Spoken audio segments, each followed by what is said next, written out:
हम आज़ादी का 75वां वर्षगांठ मना रहे हैं।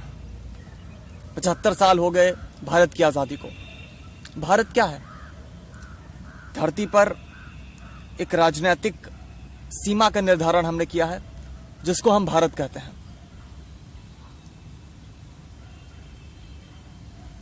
सदियों पहले मुगल आए, अंग्रेज आए, उन्होंने इस भूभाग को कब्जा किया हुआ था।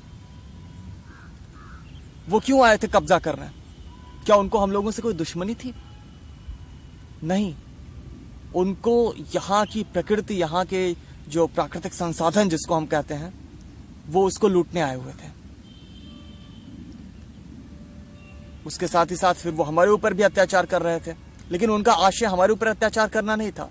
उनका आशय था यहाँ की प्रकृति को, यहाँ के प्राकृतिक संसाधनों को लूटना। बहुत सारे लोगों ने आज़ादी की लड़ाइयाँ लड़ी और इस भारतीय भूभाग को आज़ाद कराया। उनका आशय दूसरा था, वो एक अलग तरीके का भारत बनाना चाहते थे।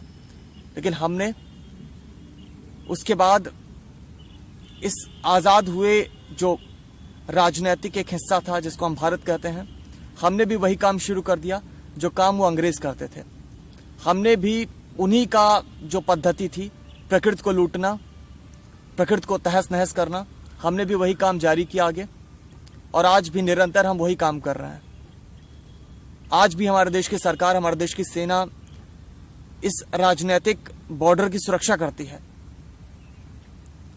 ताकि बाहरी आक्रांता हमारे देश में ना आ जाए। बाहरी आक्रांता हमारे देश में ना आए, क्योंकि वो हमारे देश में आएंगे तो वो यहाँ की प्रकृति को लूटने लगेंगे। पर यहाँ की प्रकृति को लूटने का अधिकार तो हमारा है, हम दूसरों को कैसे घुसने दे सकते हैं? तो इस आधार पर हम भी लुटेरे हैं। और ये देश, ये जो राजनीतिक सीमा जिसका हम निर्धारण कर रहे हैं, जिसको हम भारत कह रहे हैं, ये इंसानों का देश नहीं है। सिर्फ लाखों प्रजातियां हैं प्राणियों की, वनस्पतियों की, ये उन सब का घर है।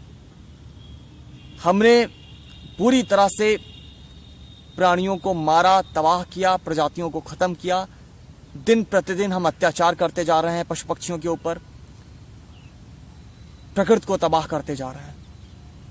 तो हम भी आक्रांता हैं। हम में अंग्रेजों में कोई फर्क नहीं है, हम में मुगलों में कोई फर्क नहीं है।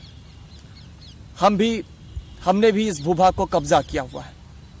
हम भी वही काम कर रहे हैं, हम भी वही लालसा रखते हैं इस भूभाग से जो लालसा अंग्रेज रखते थे।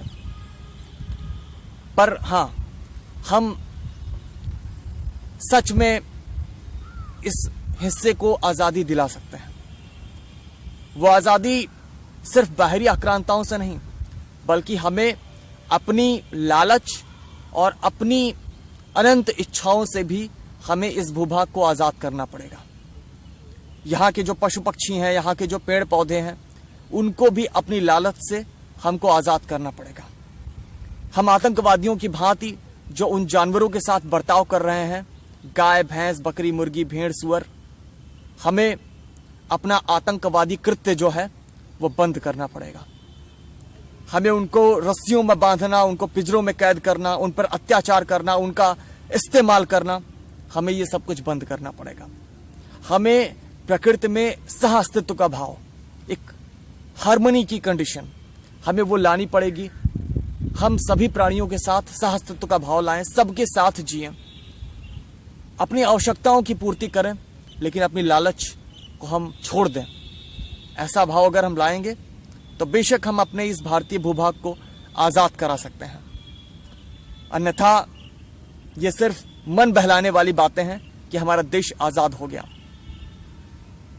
लालच से भरा हुआ हमारा मन, लालच से भरी हुई हमारी इच्छाएं, कैसे कोई चीज़ आज़ाद हो सकता है? हम ये कह सकते हैं कि वो हमारे कब्जे में आ गया है, वो आज़ाद नहीं हुआ है।